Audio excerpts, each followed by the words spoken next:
Hi friends, welcome to Pratap Jit. നമ്മുടെ primary ഫോണായിട്ട് നമ്മൾ use ചെയ്തുകൊണ്ടിരുന്നത്, അതായത് റിവ്യൂവിന് വേണ്ടി വാങ്ങിക്കുന്ന ഫോണുകൾ നമ്മൾ OLXൽ വിൽക്കുകയാണ് ചെയ്യുക. അതല്ലാതെ സ്വന്തം പേഴ്സണൽ ഫോണായിട്ട് ഉപയോഗിച്ചുകൊണ്ടിരുന്നത് iPhone 7 Plus ആണ്. എന്തായാലും ഈ 2020 തുടങ്ങുന്നിടത്ത് നമ്മുടെ 7 Plus ഒന്ന് അപ്ഗ്രേഡ് ചെയ്യാൻ തീരുമാനിച്ചിരിക്കുകയാണ്. അങ്ങനെ നമ്മൾ കഴിഞ്ഞ ദിവസം ശോഭ സിറ്റി റിലയൻസ് ഡിജിറ്റലിൽ നിന്ന്, അതായത് ഓഫ്ലൈനിൽ നിന്നാണ് നമ്മൾ iPhone 11 പർച്ചേസ് ചെയ്തിരിക്കുന്നത്. 70,000 രൂപയുടെ 128GB സ്റ്റോറേജ് വേരിയൻ്റ് ആണ് നമ്മൾ പർച്ചേസ് ചെയ്യുന്നത്. ഓൺലൈനിലും ഓഫ്ലൈനിലും നിങ്ങൾക്ക് HDFC കാർഡിൽ ഇതിന് 6,000 rupees ഡിസ്കൗണ്ട് കിട്ടും. ഓൺലൈനിലാണെങ്കിൽ നിങ്ങൾക്കത് ഇൻസ്റ്റാൻറ്റ് ഡിസ്കൗണ്ട് കിട്ടും. ഓഫ്ലൈനിലാകുമ്പോൾ ക്യാഷ് ബാക്ക് ആയിട്ടായിരിക്കും വരിക. 4 മാസത്തിനുള്ളിലായിരിക്കും ആ ക്യാഷ് ബാക്ക് കിട്ടുക. എന്നാലും നമ്മൾ ഓഫ്ലൈനിലാണ് വാങ്ങിച്ചിരിക്കുന്നത്. ഇന്ന് iPhone 11ൻ്റെ അൺബോക്സിങ്ങും ഒരു ഇനീഷ്യൽ ഇംപ്രഷനുമാണ്. അപ്പോൾ ഇതാണ് നമ്മുടെ iPhone 11ൻ്റെ ബോക്സ്. നമ്മൾ വൈറ്റ് വേരിയൻ്റ് ആണ് എടുത്തിരിക്കുന്നത്. പ്രത്യേകം ഓർമ്മിക്കുക, 128GB സ്റ്റോറേജ് ആണ് എടുക്കുന്നത്. 64 എടുക്കാൻ നിൽക്കേണ്ട, കാരണം 4K ഒക്കെ 60 ഫ്രെയിം പെർ സെക്കൻഡ് ഒക്കെ റെക്കോർഡ് ചെയ്യാൻ കഴിയുന്ന ഒരു ഡിവൈസ് ആണ്. അപ്പോൾ അതൊക്കെ റെക്കോർഡ് ചെയ്യുമ്പോൾ പെട്ടെന്ന് സ്റ്റോറേജ് തീർന്നു പോകാനുള്ള സാധ്യതയുണ്ട്. മെമ്മറി കാർഡ് സപ്പോർട്ട് ചെയ്യില്ല. സോ 128GB സ്റ്റോറേജ് തന്നെ മിനിമം എടുക്കാൻ ശ്രമിക്കുക. നമ്മൾ എടുത്തിരിക്കുന്നത് 128GB സ്റ്റോറേജ് ആണ്. നിങ്ങൾക്ക് ഇവിടെ കാണാം. നമുക്ക് ബോക്സ് ഓപ്പൺ ചെയ്യാം. വീഡിയോ ഇഷ്ടപ്പെട്ടാൽ ലൈക്ക് ചെയ്തും ഷെയർ ചെയ്തൊക്കെ സപ്പോർട്ട് ചെയ്യണം. അതേപോലെ നമ്മുടെ ചാനൽ ഇതുവരെയായിട്ടും സബ്സ്ക്രൈബ് ചെയ്തിട്ടില്ലെങ്കിൽ മറക്കാതെ സബ്സ്ക്രൈബ് ചെയ്യുക. സബ്സ്ക്രൈബ് ചെയ്യുമ്പോൾ ആ ബെല്ലൈക്കൺ കൂടി ഒന്ന് എനേബിൾ ചെയ്ത് വെക്കുക. അപ്പോൾ നമ്മുടെ ബോക്സ് ഓപ്പൺ ചെയ്യുകയാണ്. ഓപ്പൺ ചെയ്യുമ്പോൾ നമുക്ക് വൈറ്റ് iPhone 11 ആണ് കാണാൻ സാധിക്കുന്നത്. iPhone 11 വൈറ്റ് ആണ്. എനിക്ക് കണ്ടതിൽ എനിക്ക് ഏറ്റവും ആപ്റ്റായിട്ട് തോന്നിയത് വൈറ്റ് ആണ്. ഫുള്ളായിട്ടൊരു സാറ്റിസ്ഫാക്ഷൻ തോന്നിയില്ലെങ്കിലും ഓക്കെ ആയിട്ട് വൈറ്റ് ആണ് എനിക്ക് തോന്നിയത്. സോ ഞാൻ വൈറ്റ് എടുത്തിരിക്കുകയാണ്. അപ്പോൾ ഇത് വൈറ്റ് iPhone 11 ആണ്. നമുക്ക് ഫോണിലേക്ക് വരാം. അതിന് മുൻപ് ബോക്സിനകത്ത് പ്രധാനപ്പെട്ട കാര്യങ്ങൾ എന്തൊക്കെയാണ് വേറെ ഉള്ളതെന്നൊന്ന് പരിശോധിക്കാം. സാധാരണ കാണുന്ന പോലെ തന്നെ ഒരു ചെറിയ പാക്ക് നമുക്ക് മുകളിൽ കാണാം. അതിനകത്ത് യൂഷ്വലായിട്ട് കാണുന്ന പോലെ തന്നെയുള്ള ഡോക്യുമെൻറ്റേഷനും കാര്യങ്ങളൊക്കെയാണ്. ആപ്പിളിൻ്റെ കുറച്ച് ലോഗോ, അതിൻ്റെ സ്റ്റിക്കറും കാര്യങ്ങളൊക്കെ കാണുന്നുണ്ട്. വേണമെങ്കിൽ അതെങ്കിലും ഒട്ടിക്കാൻ വേണ്ടി നമുക്ക് ഉപയോഗിക്കാം. ഇയർഫോണിലേക്ക് വരുമ്പോൾ ഈ തരത്തിലുള്ളൊരു ഇയർഫോണാണ്. സാധാരണ നമുക്ക് ഈ ആപ്പിൾ ഫോണുകളോടൊപ്പം കിട്ടുന്ന തരത്തിലുള്ളത് തന്നെയാണ്. ലൈറ്റനിങ് പോർട്ടിലേക്ക് കണക്ട് ചെയ്യുന്ന തരത്തിലുള്ള ഇയർഫോണാണ്. 3.5mm ഹെഡ്ഫോൺ ജാക്ക് ഫോണിന് വരുന്നില്ല. ലൈറ്റനിങ് പോർട്ടിലേക്കുള്ള ഇയർഫോണാണ് കിട്ടുന്നത്. പക്ഷേ ഈ ഒരു ഡിസൈൻ ചെവിയിൽ ശരിക്കും ഫിറ്റായിട്ട് ഇരിക്കില്ല. അതുകൊണ്ട് തന്നെ ഞാൻ യൂഷ്വലായിട്ട് അത് യൂസ് ചെയ്യാറില്ല. ഇപ്പോൾ ഞാനത് മാറ്റി വയ്ക്കുകയാണ്. Charger 5V 1A ചാർജറാണ്. അതായത് 5V ചാർജറാണ്. ഒരു 10W ചാർജറെങ്കിലും മിനിമം തരാമായിരുന്നു എന്ന് തോന്നിയത്. ഇത് ശരിക്കും ഒരു ഔട്ട്ഡേറ്റഡ് ആയ ഒരു ചാർജർ തന്നെയാണ്. പക്ഷേ ഇതിൽ കിട്ടുന്നത് അതാണ്. ലൈറ്റ്നിങ് കേബിളും നമുക്ക് ഇതിൻ്റെ ഒപ്പം വരുന്നുണ്ട്. ഇത്രയുമാണ് ഇതിനകത്ത് വരുന്ന പ്രധാനപ്പെട്ട കാര്യങ്ങൾ. പിന്നെ സിം ഇൻജക്ഷൻ ടൂൾ പോലുള്ള കാര്യങ്ങളൊക്കെയാണ് വേറെ ഉള്ളത്. അപ്പോൾ ഇതാണ് നമ്മുടെ iPhone 11. പ്രത്യേകിച്ച് വേറെ എഴുത്തും കാര്യങ്ങളൊന്നുമില്ല. ഐഫോണെന്നോ അല്ലെങ്കിൽ ആപ്പിളെന്നോ ഒന്നും തന്നെ എഴുതിയിട്ടില്ല. വളരെ നീറ്റായിട്ട് ഒരു റിയർ സൈഡാണ് നമുക്ക് കാണാൻ സാധിക്കുന്നത്. കംപ്ലീറ്റ് വൈറ്റ് കളറാണ്. ആപ്പിൾ ലോഗോ, ഡുവൽ ക്യാമറ, 12 മെഗാപിക്സലിൻ്റെ 2 ക്യാമറകളാണ് റിയർ സൈഡിലുള്ളത്. LED ഫ്ലാഷും കാര്യങ്ങളൊക്കെ കാണാം. അപ്പോൾ ഇതാണ് വൈറ്റ് iPhone 11ൻ്റെ ഒരു ഡിസൈൻ എന്ന് പറയുന്നത്. ഫ്രെയിം അലുമിനിയം ഫ്രെയിമാണ്. മറ്റേ സ്റ്റെയിൻലെസ് സ്റ്റീലും കാര്യങ്ങളൊക്കെ മാക്സ്, പ്രോ ആ വേരിയൻറ്റുകളിലാണ്. ഇവിടെ നമുക്ക് അലുമിനിയം ഫ്രെയിമും വൈറ്റ് ഗ്ലാസ് ഡിസൈനൊക്കെയാണ്. ഗ്ലാസ് ഗൊറില്ല ഗ്ലാസ് തന്നെയാണ്, പക്ഷേ 6 അല്ല. അതിനേക്കാൾ ബെറ്ററായ സ്ട്രോങ് ആയ ഒരു പ്രൊട്ടക്ഷനൊക്കെയാണ് ഇവിടെ ഉപയോഗിച്ചിരിക്കുന്നതെന്നാണ് പറയുന്നത്. എന്തായാലും നല്ല സ്ട്രോങ് ആയ ഒരു ഗ്ലാസ് ഡിസൈൻ വൈറ്റ് വേരിയൻ്റ് ആണ് നമ്മൾ കണ്ടുകൊണ്ടിരിക്കുന്നത്. ഫ്രണ്ടിൽ 6.1 ഇഞ്ച് വരുന്ന LCD ഡിസ്പ്ലേ തന്നെയാണ്. അവിടെ നമുക്ക് സ്റ്റിക്കറൊക്കെ പീൽ ഔട്ട് ചെയ്ത് കളഞ്ഞു കഴിഞ്ഞാൽ ഈ രീതിയിലുള്ളൊരു ഡിസൈനൊക്കെയാണ്. വൈഡായ നോച്ചും കാര്യങ്ങളൊക്കെ ഉണ്ട്. അതിലാണ് ഫേസ് ID-യും അതേപോലെ സെൽഫി ക്യാമറയൊക്കെ അറേഞ്ച് ചെയ്തിരിക്കുന്നത്. 12 മെഗാപിക്സലാണ് സെൽഫി ക്യാമറ.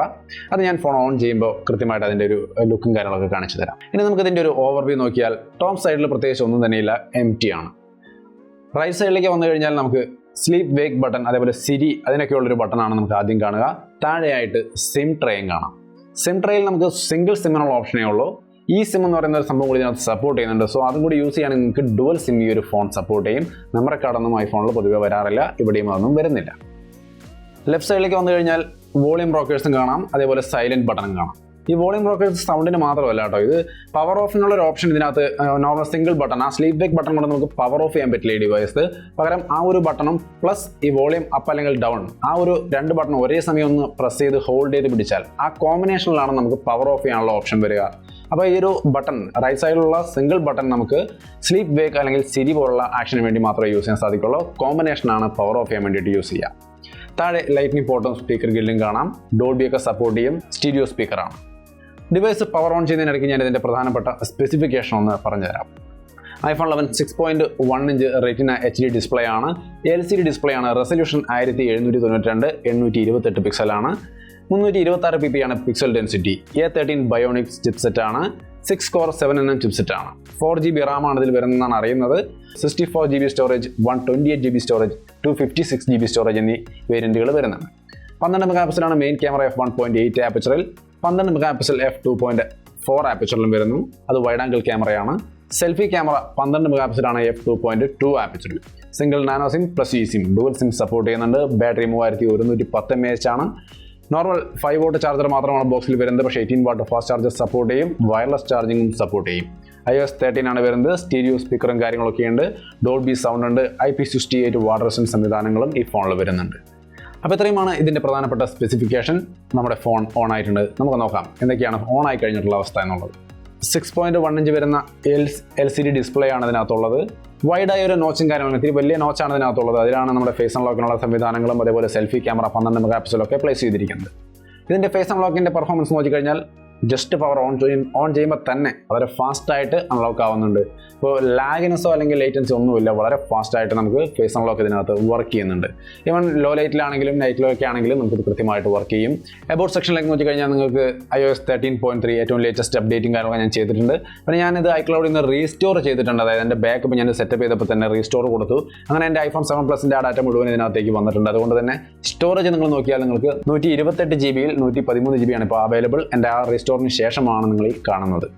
അപ്പോൾ ഇതാണ് ഇതിൻ്റെ ഒരു എബൌട്ട് സെക്ഷനും കാര്യങ്ങളൊക്കെ. കൂടുതൽ വിശദമായിട്ടൊന്നും ഇവിടെ നമുക്ക് അറിയാനില്ല. iOS 13.3 അതേപോലെ സ്റ്റോറേജ് 128 GB സ്റ്റോറേജും കാര്യങ്ങളൊക്കെയാണ്. ഇനി ഇതിനകത്ത് പ്രത്യേകിച്ച് നമുക്ക് അങ്ങനെ എടുത്ത് പറയത്തക്ക കാര്യങ്ങളൊന്നുമില്ല. നമ്മൾ യൂഷ്വലായിട്ട് കാണുന്ന ഒരു സെറ്റപ്പൊക്കെ തന്നെയാണ് ഈ ഫോണിൽ വരുന്നത്.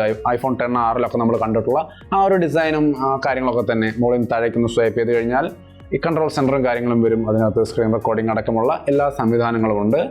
3D ടച്ച് പോലുള്ള സംവിധാനങ്ങൾ എടുത്ത് കളഞ്ഞിട്ടുണ്ട്. ഇപ്പോൾ ഹാപ്റ്റിക് ടച്ചാണ് വരുന്നത്. അപ്പോൾ അത് ഒരു ചെറിയ ആ ഒരു ഇഷ്യൂ ആയിട്ട് എനിക്ക് തോന്നി. ഇഷ്യൂ അല്ല, ആ 3D ടച്ച് എനിക്ക് വളരെ ഇഷ്ടമായിരുന്നു. ഇപ്പോൾ അത് മാറ്റിയിട്ടുണ്ട് അവർ. എന്തായാലും ഓക്കെ. അപ്പോൾ ഈ ഒരു തരത്തിലുള്ള UI, നമുക്ക് UI പ്രത്യേകിച്ച് പുതുമയൊന്നും പറയാനില്ല. ഓൾറെഡി iOS 13 കാര്യമൊക്കെ നമ്മൾ വീഡിയോ ആയിട്ട് തന്നെ ചെയ്തിട്ടുണ്ട്. അപ്പോൾ ആ രീതിയിലുള്ള ഒരു കാര്യങ്ങളൊക്കെ തന്നെയാണ് ഇവിടെയും കാണുക. അതായത് റീസെൻറ്റ് ടാബൊക്കെ നോക്കിയാൽ ഈ ഒരു രീതിയിൽ തന്നെ iOS 13 ആ ഒരു സെറ്റപ്പ് തന്നെയാണ്. ഇതിപ്പോൾ iPhone 11 എടുത്താലും 11 Pro എടുത്താലും 10R എടുത്താലും ഒക്കെ നമ്മൾ കാണുന്നത് ഈ ഒരു ഡിസൈൻ തന്നെയാണ്. സോ iOSൻ്റെ UIയിൽ നമുക്ക് പുതുമയായിട്ടൊന്നും പരിചയപ്പെടുത്താനില്ല. ബ്ലൂടൂത്ത് ശല്യമൊന്നും ഇല്ലാത്ത നല്ല ക്ലീൻ ആയ UI. റിയർ സൈഡിൽ ഡുവൽ ക്യാമറ, 12 മെഗാ പിക്സലിൻ്റെ മെയിൻ ക്യാമറയും 12 മെഗാ പിക്സലിൻ്റെ വൈഡ് ആംഗിൾ ക്യാമറയും ഉണ്ട്. ക്യാമറയുടെ സ്പെസിഫിക്കേഷൻ അല്ലെങ്കിൽ UI നമുക്കൊന്ന് പരിശോധിക്കാം. ക്യാമറ ഇൻ്റർഫേസിലേക്ക് വരാം. ക്യാമറയുടെ ഇൻ്റർഫേസ് നമുക്ക് നോക്കിക്കഴിഞ്ഞാൽ പ്രത്യേകിച്ച് പുതുമയുള്ള കാര്യങ്ങളൊന്നുമില്ല. സാധാരണ നമ്മൾ ക്യാമറ ഇൻ്റർഫേസിൽ ഐഫോണിൻ്റെ ക്യാമറ ഇൻ്റർഫേസിൽ കാണുന്ന ഫീച്ചേഴ്സൊക്കെ തന്നെയാണ് ഇവിടെയും കാണുന്നത്. ടൈം ലാപ്സ്, സ്ലോ മോഷൻ, അതേപോലെ വീഡിയോ, ഫോട്ടോ, പോർട്രേറ്റ്, അതേപോലെ തന്നെ പനോരമ. ഇത്രയും ഫീച്ചറുകളാണ് നമുക്കിതിൻ്റെ റിയർ ക്യാമറയിൽ വരുന്നത്. പോർട്രേറ്റിൽ നമുക്ക് കുറേ lighting effect, natural beauty, studio അങ്ങനെയുള്ള പലതരത്തിലുള്ള ലൈറ്റ് എഫക്റ്റുകളുണ്ട്. വേണ്ട ആവശ്യത്തിനനുസരിച്ച് അത് യൂസ് ചെയ്യാം.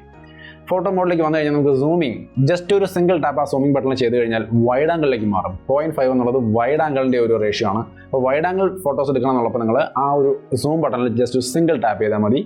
പിഞ്ച് ഔട്ട്, ഇങ്ങനെ വിരലുകൊണ്ട് പിഞ്ച് ഔട്ട് ചെയ്ത് കഴിഞ്ഞാൽ നിങ്ങൾക്ക് സൂം ചെയ്ത് ഫോട്ടോസ് എടുക്കാൻ സാധിക്കും. 2x ഒപ്റ്റിക്കൽ സൂം ആണ്. ബാക്കിയുള്ള 5x വരുന്നത് ഡിജിറ്റൽ സൂം ആയിരിക്കും. അപ്പോൾ ഒപ്റ്റിക്കൽ സൂം മാത്രം ഉപയോഗിക്കുക. ഡിജിറ്റൽ സൂമിൽ നമുക്ക് എന്താണ് സംഭവിക്കുക എന്നുള്ളതൊക്കെ നമ്മൾ മുൻപ് വീഡിയോകളിൽ പറഞ്ഞിട്ടുണ്ട്. സോ അപ്പോൾ ഇതാണ് ക്യാമറ ഇൻ്റർഫേസ്. ഇനി നമുക്കിതിൻ്റെ പ്രധാനപ്പെട്ട വീഡിയോ റെസൊല്യൂഷൻ സെറ്റപ്പ് എത്രയാണെന്നുള്ളത് നമുക്കൊന്ന് പരിശോധിക്കാം.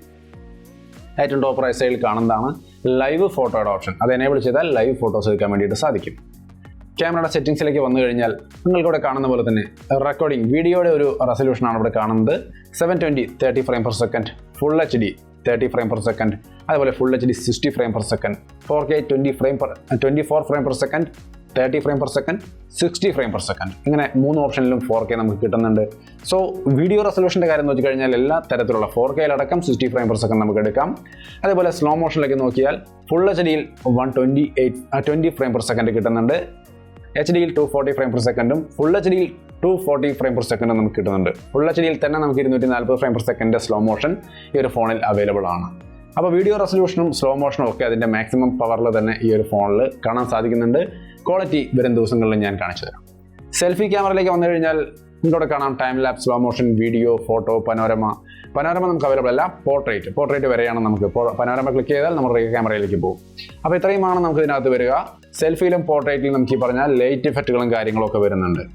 പിന്നെ ഈ സെൽഫി ക്യാമറയിൽ 4K, സെൽഫി ക്യാമറയിലും 4K 60 ഫ്രെയിം പെർ സെക്കൻഡ് നമുക്ക് ഷൂട്ട് ചെയ്യാൻ സാധിക്കും എന്നുള്ളൊരു ഫീച്ചർ കൂടി ഈ ഫോണിലുണ്ട്. അപ്പോൾ അതും പ്രത്യേകം ഓർക്കുക. ഇനി നമുക്ക് കുറച്ച് ക്യാമറ സാമ്പിൾ കൂടി കാണാം. ഒരു ഇനീഷ്യൽ ഇംപ്രഷൻ എന്ന് പറയുമ്പോൾ ക്യാമറയുടെ സാമ്പിൾ കൂടി കാണണം. ഇതൊരു നോർമൽ ഇമേജ് ആണ്, നമുക്ക് കാണാം. വൈഡ് ആംഗിളിലേക്ക് എടുത്തു കഴിഞ്ഞാൽ ഇതുപോലെ നല്ല ക്വാളിറ്റിയിൽ വീണ്ടും കിട്ടുന്നുണ്ട്. സോ മെയിൻ ക്യാമറയാണെങ്കിലും വൈഡ് ആംഗിൾ ക്യാമറയാണെങ്കിലും ഒരു ഇനീഷ്യൽ ലുക്കിൽ തന്നെ നല്ല ക്വാളിറ്റി നമുക്ക് കാണാൻ സാധിക്കുന്നുണ്ട്. വീണ്ടും മറ്റൊരു ഇമേജ് സാച്ചുറേഷൻ നല്ലോണം കൂടുതൽ കാണുന്നുണ്ട്. അടുത്ത ഒരു ഇമേജ് സാച്ചുറേഷൻ്റെ ലെവൽ നല്ലോണം കൂടുതൽ കാണുന്നുണ്ട്. വിശദമായിട്ട് പരിശോധനയ്ക്ക് ശേഷം ഞാനത് വ്യക്തമായിട്ട് അടുത്ത ക്യാമറ റിവ്യൂവിൽ വ്യക്തമാക്കാം. എന്തായാലും ഇപ്പോഴേക്ക് ഈ ഒരു സാച്ചുറേഷൻ ലെവൽ കൂടി തന്നെയാണ് കാണുന്നത്. ഇത് മറ്റൊരു നോർമൽ ഇമേജ്. നല്ല ക്വാളിറ്റി, ഡീറ്റെയിൽസ് ലെവലും ക്ലാരിറ്റിയിലൊന്നും യാതൊരു പ്രശ്നമില്ല. നല്ല ക്വാളിറ്റി, നല്ല ഡൈനാമിക് റേഞ്ചൊക്കെ ആയിട്ട് നല്ല ഇമേജുകൾ തന്നെയാണ് കിട്ടുന്നത്. iPhone 11 അവരുടെ ക്യാമറ ക്വാളിറ്റി ശരിക്കും നന്നായിട്ട് തന്നെ കാണിക്കുന്നുണ്ട്. പക്ഷേ സാച്ചുറേഷൻ കുറച്ച് കൂടുതൽ കാണിക്കുന്നുണ്ട്. ഹ്യൂമൻ സബ്ജക്റ്റിലേക്ക് വരുമ്പോൾ പോർട്രേറ്റ് മോഡാണ്. നമുക്കിവിടെ ലൈറ്റിങ്ങും കാര്യങ്ങളൊക്കെ ഉണ്ട്. നാച്ചുറൽ ലൈറ്റിംഗ്, അതേപോലെ മറ്റ് സ്റ്റുഡിയോ ലൈറ്റിംഗ്, പല ലൈറ്റിംഗ് യൂസ് ചെയ്യാം. എഡ്ജ് ഡിറ്റക്ഷൻ കാര്യങ്ങളൊന്നും യാതൊരു ഇഷ്യൂസും ഇല്ല. സ്റ്റുഡിയോ ലൈറ്റ് എനേബിൾ ചെയ്ത് കഴിഞ്ഞാൽ ഫേസ് ഒക്കെ കുറച്ചൊന്ന് ബ്രൈറ്റ് ആവുന്നുണ്ട്. അതുപോലെ പല മോഡ് ഉപയോഗിച്ചാൽ പല തരത്തിലുള്ള മാറ്റങ്ങൾ വരും. മറ്റൊരു ഇമേജ് നല്ല രീതിയിൽ തന്നെ എഡ്ജ് ഡിറ്റക്ഷനും കാര്യങ്ങളൊക്കെ ചെയ്തിട്ടുണ്ട്. നല്ലൊരു ബാക്ക്ഗ്രൗണ്ട് ബ്ലറും കാര്യങ്ങളൊക്കെ കൊടുത്തിരിക്കുന്നു. ഓവറോൾ ഹ്യൂമൻ സബ്ജക്റ്റിലേക്ക് വരുമ്പോഴായാലും നല്ല ക്വാളിറ്റി നമുക്ക് ഫീൽ ചെയ്യുന്നുണ്ട്. സോ ക്യാമറ ഒരു ഇനീഷ്യൽ ഇംപ്രഷനിൽ നമുക്ക് എന്തായാലും ഒരു തംസപ്പ് കൊടുക്കാവുന്ന നല്ല ക്യാമറ ക്വാളിറ്റി ആയിട്ട് തോന്നുന്നുണ്ട്. വിശദമായ യൂസേജിന് ശേഷം റിയൽ ലൈഫിൽ ഇതിൻ്റെ ക്യാമറ ക്വാളിറ്റി എത്രത്തോളം ഉണ്ട് എന്നുള്ളത് ഞാൻ ക്യാമറ റിവ്യൂവിൽ പറയാം. ഈ വീഡിയോയ്ക്ക് താഴെ തന്നെ ലിങ്ക് ഞാൻ ആഡ് ചെയ്യാം ക്യാമറ റിവ്യൂവിൻ്റെ. ഞാൻ ക്യാമറ റിവ്യൂ ചെയ്തതിന് ശേഷമാണ് നിങ്ങൾ ഈ വീഡിയോ കാണുന്നതെങ്കിൽ ലിങ്ക് ഡിസ്ക്രിപ്ഷനിൽ ഉണ്ടാവും. അതിലൂടെ പോയി നിങ്ങൾക്ക് ക്യാമറ റിവ്യൂ കണ്ട് മനസ്സിലാക്കാം. സെൽഫി ക്യാമറയിലേക്ക് വരുമ്പോഴും നല്ല ക്വാളിറ്റിയും ഡീറ്റെയിൽസ് ലെവലും ഒക്കെ നമുക്കിവിടെ കാണാൻ വേണ്ടി സാധിക്കുന്നുണ്ട്. യാതൊരു ഇഷ്യൂസും നമുക്ക് പറയത്തക്കതായിട്ടില്ല. ഒരു ഇനീഷ്യൽ ഇംപ്രഷൻ എന്ന രീതിയിൽ നോക്കുമ്പോൾ ക്യാമറ വളരെ നല്ല ക്വാളിറ്റി ഉള്ളതായിട്ട് തന്നെ തോന്നുന്നുണ്ട്. വീഡിയോ സാമ്പിൾസും കാര്യങ്ങളും ഒക്കെ ഞാൻ ക്യാമറ റിവ്യൂവിൽ ആഡ് ചെയ്യാം. അപ്പോൾ ഒരു അൺബോക്സിംഗ് ആൻഡ് ഇനീഷ്യൽ ഇംപ്രഷൻ എന്നൊരു വീഡിയോ ഞാൻ ഇവിടെ അവസാനിപ്പിക്കുകയാണ്. കൂടുതൽ വിശദമായ ക്യാമറ റിവ്യൂവും കാര്യങ്ങളും full review pros and cons എല്ലാം നമ്മൾ വരും ദിവസങ്ങളിൽ ചെയ്യും. അപ്പോൾ നിങ്ങൾക്ക് iPhone 11 ഒരു മാക്സിമം ക്വാളിറ്റി എന്താണ്, വീഡിയോ ക്വാളിറ്റി എന്താണ്, ഇപ്പോൾ ഉള്ളതിൽ ഏറ്റവും നല്ല വീഡിയോ ക്യാമറയിലൊന്നാണ് iPhone 11 നമ്മൾ കേട്ടിട്ടുണ്ട്. ക്വാളിറ്റിയൊക്കെ നമുക്ക് വരും ദിവസങ്ങളിൽ വീഡിയോസിലൂടെ ഞാൻ നിങ്ങൾക്ക് കാണിച്ചു തരാം. അപ്പോൾ വീഡിയോ ഇഷ്ടപ്പെട്ടാൽ ലൈക്ക് ചെയ്തും ഷെയർ ചെയ്തൊക്കെ നമ്മളെ സപ്പോർട്ട് ചെയ്യുക. അതുപോലെ നമ്മുടെ ചാനൽ ഇതുവരെയാണ് സബ്സ്ക്രൈബ് ചെയ്തല്ലെങ്കിൽ മറക്കാതെ സബ്സ്ക്രൈബ് ചെയ്യുക. വീണ്ടും മറ്റൊരു വീഡിയോ ആയിട്ട് കണ്ടുമുട്ടാം. ബൈ.